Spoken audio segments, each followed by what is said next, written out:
sua vastidão e beleza, é um presente extraordinário para a humanidade. No entanto, a forma como o homem vem agindo coloca em risco essa preciosidade. As queimadas devastadoras, as guerras por território e crescente emissão de gases poluentes contribuem para o aquecimento global e a degradação ambiental em escala alarmante.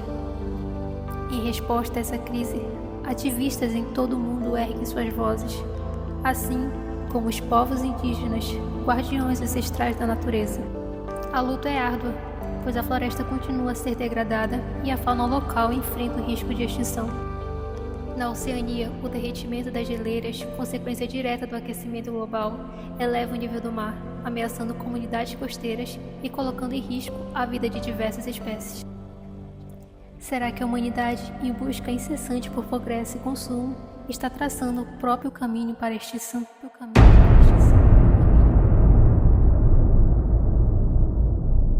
A partir do final do século XVIII e se estendendo até a metade do século XX, o mundo vivenciou uma revolução, um marco histórico que impulsionou transformações radicais no planeta.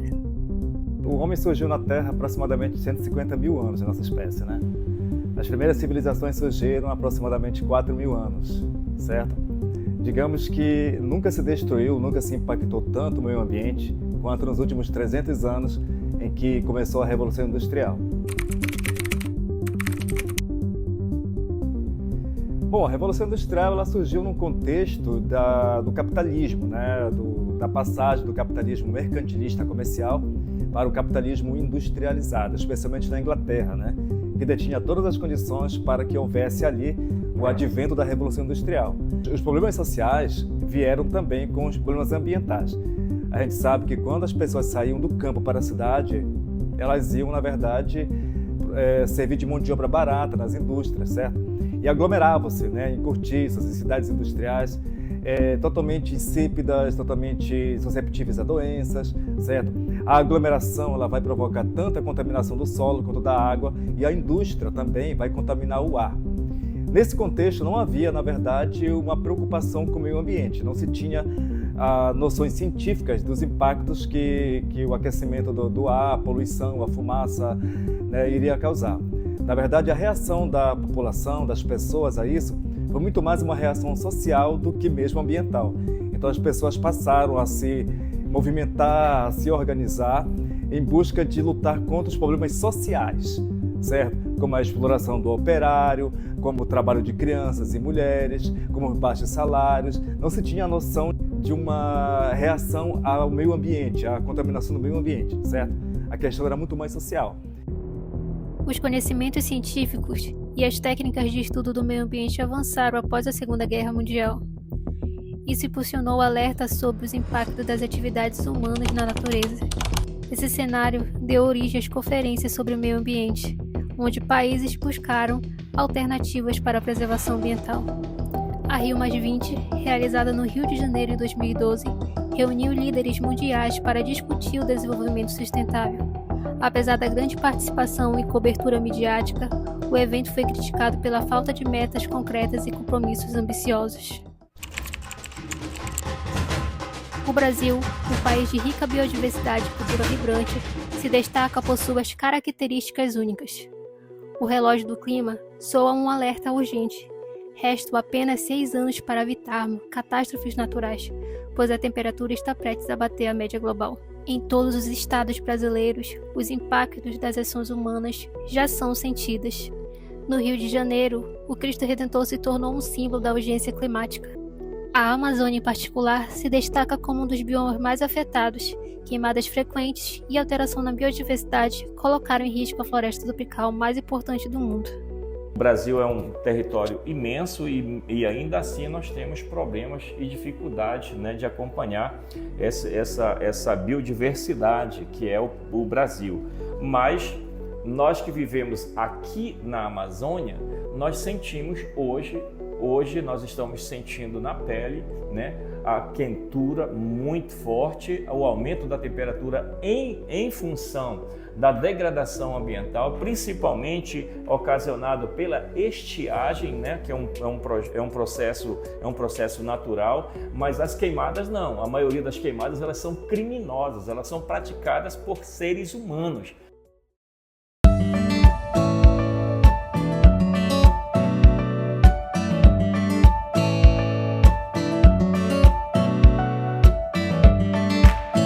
Parintins pulsa ao ritmo do festival folclórico, com as nações azul e branca, do Garantido e Caprichoso, protagonizando um dos maiores eventos folclóricos do Brasil.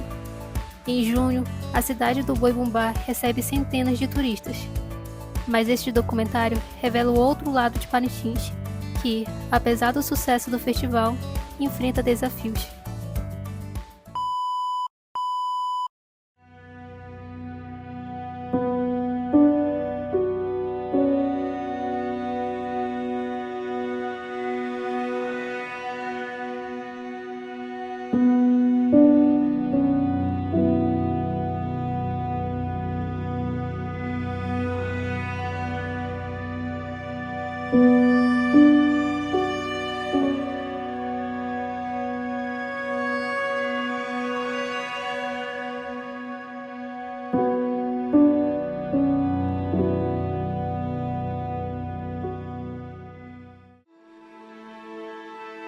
Bom, as causas das queimadas em Parintins, principalmente, dá-se, né, pelo ponto de limpeza de roçado, vamos dizer assim, né, se a gente pensar na zona rural.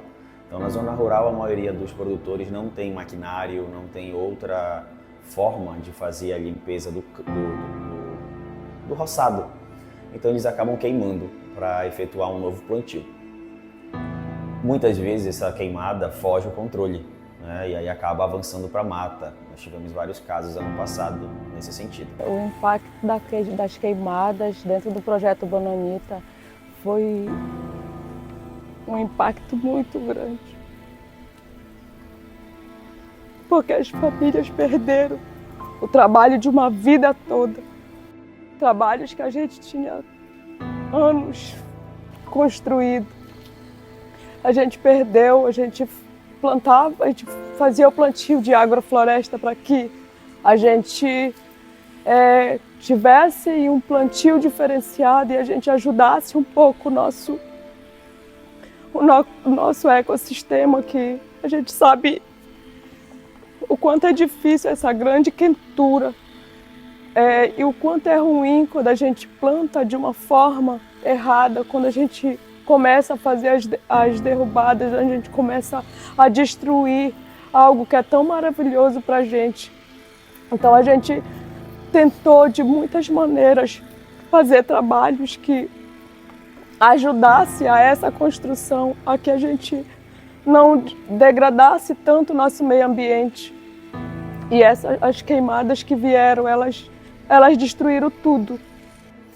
Na cidade, as queimadas geralmente se dão em quintais, principalmente quintais que têm árvores, grandes árvores, ou que soltam muitas folhas, né? E as pessoas juntam essas folhas com resíduo, com lixo no final da tarde e acabam fazendo essa queimada. Então imagine várias pessoas fazendo esse hábito juntas. Vai somar uma fumaça relativamente grande para a cidade. Um outro ponto na zona urbana é a questão das invasões.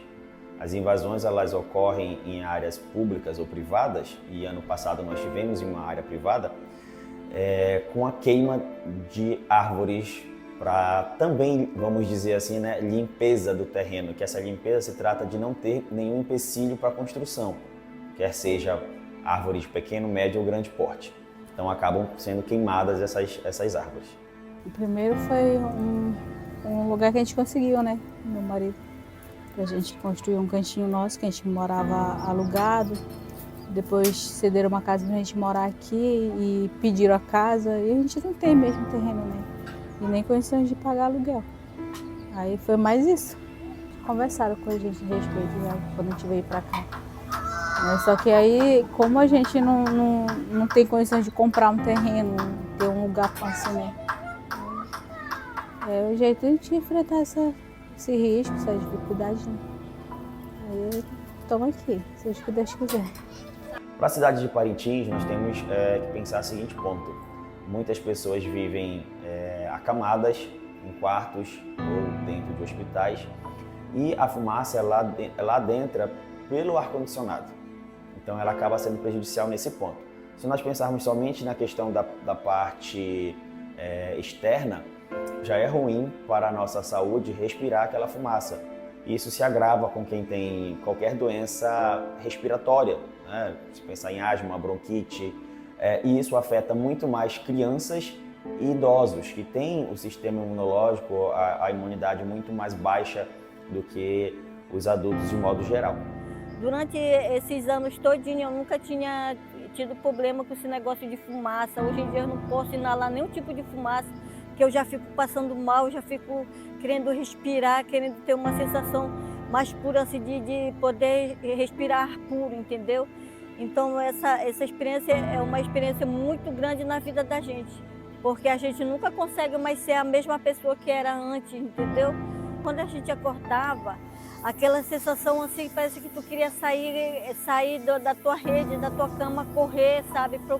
Procurar algum ar, algum lugar assim, onde tivesse o ar puro para te respirar, entendeu? E tu não tinha como, para onde ir, onde tu encontrar esse ar, entendeu? E cada dia que passava, eu tinha aquela sensação de que tua vida tava acabando, sabe? De tu olhar e ver aquela fumaça toda, sem poder fazer nada, sem poder pedir ajuda de ninguém. Todo mundo sabe, por exemplo, da pandemia, o problema que nós vivemos na pandemia, né? Gente morrendo por falta de ar. E ar é barato, ar ar é de graça ainda no Brasil, né? Mas a qualidade do ar, ela já está muito comprometida. E aqui na região que nós respirávamos aquele ar puro, hoje nós temos poluição, hoje nós temos queimadas, hoje nós temos microplástico, hoje nós temos uma série de outros problemas, né? Com relação ao rio Amazonas e os seus afluentes, nós tivemos um fator global. Esse é um ponto principal, que nós tivemos o aquecimento do Pacífico, como tem todo ano, que é o El Niño, mas esse ano nós tivemos o aquecimento do Oceano Atlântico e do Oceano Índico, e também do Atlântico Norte. Então todo esse processo do aquecimento dos oceanos é que levou a essas mudanças de ocorrência e na situação que se percebe dentro da Amazônia. Bem, isso foi um ponto assim fundamental, que aí trouxe massa de calor, trouxe uma intensa evaporação e trouxe uma dissipação de toda essa água, inclusive que levou os rios a grande vazante. Além disso, outros fatores que contribuíram. Você tem um desmatamento intenso com uma redução dos rios voadores. Outro, com o desmatamento, você tem, inclusive, o assoreamento dos rios, inclusive dos grandes rios, inclusive com o próprio rio Amazonas. Entre Parintins e Itacoatiara, você teve vários bancos que eu fiz esse acompanhamento. Em frente de Parintins, próximo de Parintins, você teve uma grande ilha que ela tinha, na primeira vez que eu medi, ela tinha de 700 metros e este ano, no ano passado, quer dizer, em 2023, ela estava com 4 quilômetros. Isso aí é um aviso para nós. Com esse índice de desmatamento e retirada da vegetação ciliar, retirada da vegetação na margem do rio, nós podemos ter futuramente um resultado catastrófico, ou seja, a Amazônia poderá ser o que um dia ela foi, uma grande savana.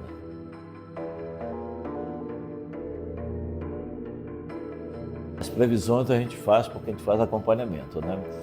Então a gente vinha acompanhando o que nós chamamos assim, a mudança do território hídrico, a organização natural do território hídrico. Então a gente vem acompanhando isso. Pelas condições apresentadas nos 3 oceanos, esse ano de 2024, resultado do 2023, nós podemos e vamos ter uma redução do volume de chuva. Ou seja, o que chovia antes em termos de 30 milímetros pode chover apenas 15 milímetros. Com a redução do regime de chuva, nós temos um atraso na enchente. Então, as enchentes dos rios e dos seus afluentes, ela acontece lentamente. Ano de 2023, pelo processo da grande vazante, ano de 2024, nós podemos ter, inclusive, uma redução dos canais. Consequentemente, nós não vamos ter uma grande reprodução de pescado e isso vai afetar, inclusive, a alimentação do povo amazônico.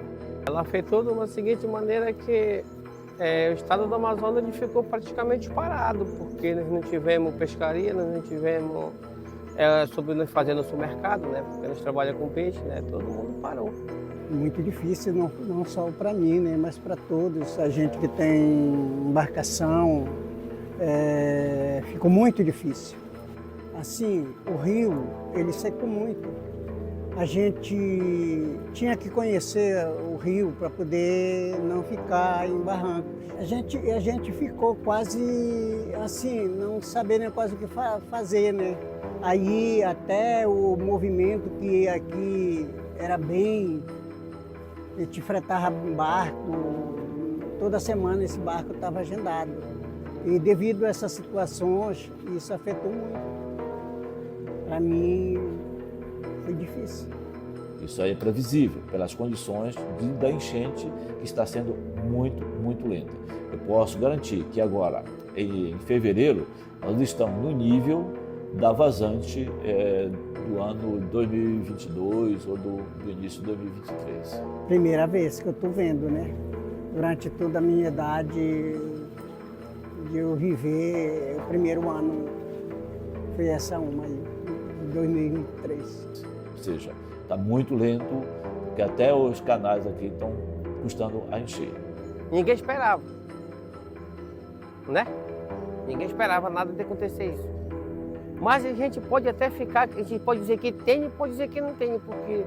Mas mesmo assim, vocês que estão estudando, devidamente que aconteceu isso, foi essa destruição no fundo do Amazonas. De garimpo, entendeu? A destruição das matas. Foi isso. Para mim foi isso que afetou muito para cá. Porque muitos nascentes secou. Entendeu? Secou aí pronto.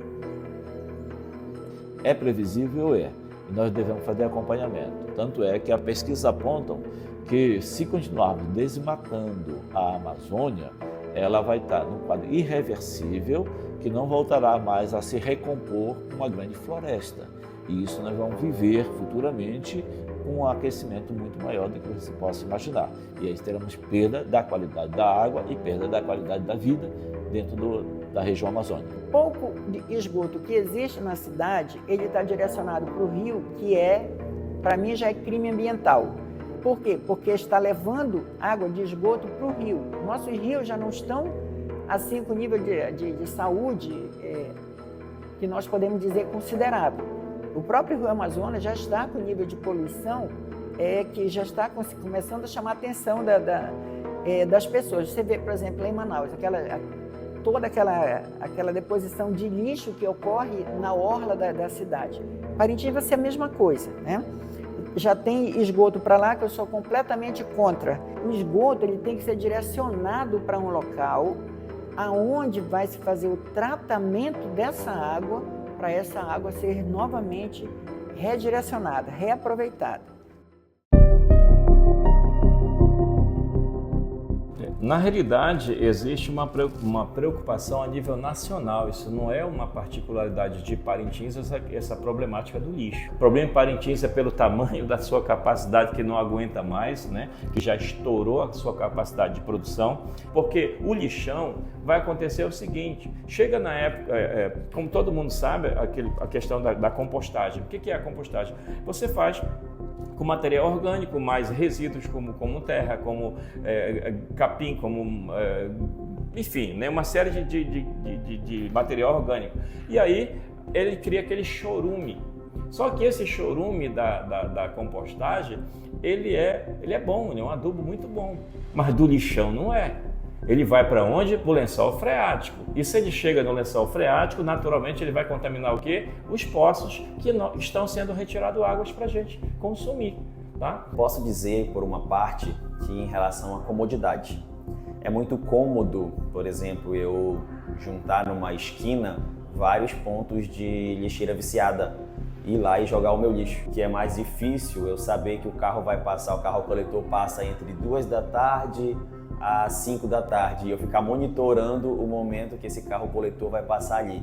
Então isso é muito mais difícil, né? Nós temos hoje na cidade de Parintins 32 pontos de entrega voluntária para coleta seletiva espalhados por toda a cidade. Se você for perguntar pela população, fazer uma entrevista de rua, vamos dizer que 90% desconhece, mesmo já tendo ouvido na rádio em algum momento ou acompanhado em mídia social. Por quê? Para coleta seletiva, eu não posso pegar a embalagem de margarina, por exemplo, e só depositar ela ali dentro do local. Eu preciso lavar, passar um sabão. Então é o quê? Mais trabalhoso. O que é mais fácil? Eu pegar e só jogar na sacola do lixo e ir para o lixão. Então a gente esquece nesse ponto que nós estamos em uma ilha, onde o lixão só aumenta de tamanho a cada dia. Existe um festival que é conhecido no mundo inteiro, então Parintins tem que dar esse retorno além da renda, né? Da renda que traz para as famílias carentes que estão em estado de vulnerabilidade. É o momento de ganhar um dinheiro com esse trabalho de reciclagem, de coleta de material reciclado. Então isso é importante porque aumenta a economia do município, traz qualidade de vida para a população e aí a gente vai ganhando esse território da consciência ambiental e humana que é fundamental para que todos nós possamos ter qualidade de vida.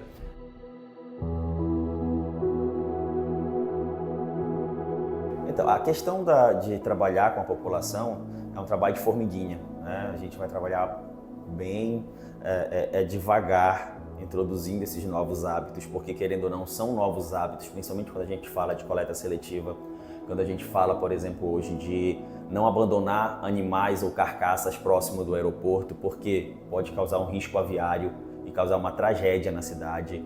Então, quando a gente pensar, quando a população conseguir pensar em coletividade e não no individual, parece que as coisas vão ter um rumo diferente na cidade. O primeiro passo é a gente se identificar como ser humano, como um ser vida, como vida que quer sobreviver e começar a interferir estrategicamente, agregando, transformando massas em povo e assim ganhando território, expandindo até chegar lá. O Frei Beto ele fala muito na importância de se criar células organizativas. É um dos caminhos para chegar lá. Então eu tenho uma organizaçãozinha, uma célula. Tá? Lá vocês, na universidade, têm outra célulazinha. Então quando essas células trabalham nesses objetivos, lá elas se encontram. E no encontro de outras e outras células se cria o organismo nacional. E esse organismo nacional pode influenciar e trazer essa construção. O Rally Ambiental não é diferente, né? Nós somos mais novos que o Granave, nós estamos 10 anos na estrada, mas o que nós fazemos de trabalho é muito importante porque serve de exemplo, né? Serve de exemplo. Hoje as universidades que fazem pouca extensão, né? Existe uma distância um pouco grande da universidade para a população. Nós estamos vendo hoje que a universidade está se aproximando da população, está entrando na briga, né? Para ajudar as comunidades. Isso é importante, porque essa mentalidade de que eu vou entrar na universidade para ganhar um diploma, isso já está obsoleto, já está ultrapassado. A gente tem um caminho. É um caminho lento, é um caminho invisibilizado pelo sistema desenvolvimentista, que é a educação popular. Então a gente pensa muito nesse ponto de trabalhar na escola, e na escola não dá para trabalhar só a escola em si, professor, gestor e aluno, tem que trabalhar com a família. Porque se eu ensino a criança hoje, olha, você não pode jogar isso tudo junto, né? Tem que separar. Aí a criança chega lá em casa e fala, papai, mamãe, me ensinaram lá que não pode fazer. Ah, menina, deixa isso pra lá, bora juntar tudo aqui. Acabou todo o nosso trabalho. É importante também que essas políticas públicas comecem desde os primeiros anos de vida dos seres humanos, com as crianças, nas escolas, trabalhar essa relação nossa, para eles entenderem que eles são parte de cada planta dessas, que eles são parte de cada ser, de cada peixe que come, de cada bicho que está aí no mundo, e que é daí que começa essa sensibilização para que realmente as políticas públicas possam interferir no modelo capitalista, neoliberal, e realmente criar um mundo digno e justo para todos que habitam na Terra. Em cima do projeto Meio Ambiente Construindo Cidadania, nós criamos o boi reciclado. E além de que a criança, nós fazemos assim, por exemplo, todas as atividades quando está próximo à festa do boizinho reciclado, com a família. Então, essa confecção dos adereços, os professores com as crianças, a confecção das roupas, são os pais e as crianças. Então, realmente muito envolvente, né? De ver assim, que os pais, as crianças, os professores, a equipe escolar, ela se mobiliza justamente para a gente trabalhar essa temática na escola. Os programas educativos para crianças e jovens são feitos a partir de uma parceria do Rádio Ambiental com as escolas. Nós somos muito convidados para participar, né, de eventos, principalmente como palestras educativas, né? A gente leva alguma atração também, a gente interage com as crianças e é muito legal, é muito interessante porque as crianças elas assimilam com muita facilidade e elas colocam em prática aquilo que elas aprendem. E hoje a maioria das escolas já tem coleta seletiva e graças ao trabalho das crianças que já estão levando esse tipo de atividade para dentro de casa. E, inclusive, muitas crianças já levam esse material reciclado de suas casas para a escola. Então, essa questão de trabalhar a sensibilização das pessoas é o que nós vamos fazer daqui para frente em relação à coleta seletiva e os demais pontos que nós trabalhamos durante o ano. Então, esse trabalho que vocês estão fazendo é de suma importância, porque vocês trazem sensibilização. E dentro da minha leitura, eu vejo que um dos caminhos é sensibilizar as novas gerações para a conquista desses valores, ou resgate desses valores e princípios que estão perdidos aí pelo sistema mercadológico. Vamos cuidar dos rios, que nós cuidamos da floresta e que nós cuidamos da vida. Se nós estamos tirando a floresta, vamos plantar água, que é plantar árvore. Você planta árvore que você está plantando árvore, porque através do plantio de árvore você recupera inclusive as nascentes. Vamos plantar a vida, vamos cuidar da vida e vamos cuidar de nós. Eu queria que todos tivessem a consciência, né, de nos preservar nosso estado, né? Que os próprios nossos filhos, nossos netos, tenham isso que a gente tem, né? De a gente poder pegar um peixe, de poder comer um peixe natural, né? Porque eu acho que daqui a 20, 30 anos vai ficar mais difícil, né? Mas eu quero que as autoridades preservem isso, né? Que seja para muito nós, né? Para essa juventude que está nascendo, que está vindo, que pode progredir. E que tenha respeito. O que vale muito hoje em dia é o respeito. Então, que as autoridades possam fazer mais fiscalização, que elas possam levar orientações, porque essas orientações elas precisam chegar até as comunidades. Se essas orientações chegar dentro das comunidades e que façam-se na prática mesmo, as famílias vão apostar, vão querer fazer.